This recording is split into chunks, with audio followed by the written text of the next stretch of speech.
দেখি দেখি কি কি গয়না দিয়েছে। দেখে তো সোনা মনে হচ্ছে না, সব ইমিটেশন। বাপের বাড়ি থেকে তেমন কিছু দেয়নি। বাবা, এখন তো দেখছি সবাই দামি দামি গিফট দিচ্ছে, আর আমার ছেলের বউ ভাতে বালতি বেডশিট। ভেবেছে আমি কিছু বুঝি না। সব পেটে পেটে শয়তানি, আমি সব বুঝি। আরে, কে এটা?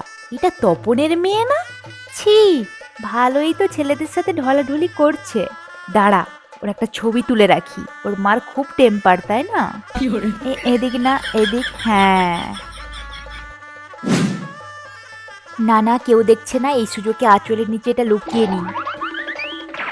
পকোড়াটা দারুণ হয়েছে, রেখে দিই, কাল সকালে চা দিয়ে খাবো। এটা আবার কি? মদের কাউন্টার। সবাই তো দেখি গিলছে, নিশ্চয়ই ওর মধ্যে ওইসব মেশানো আছে। আমি খাচ্ছি না।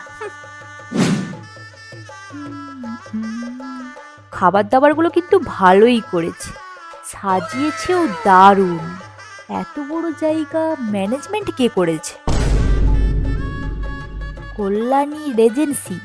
ও, তাই বলি, ওরা ছাড়া তমলুকের বুকে এত বড় ইভেন্ট পসিবল নয়।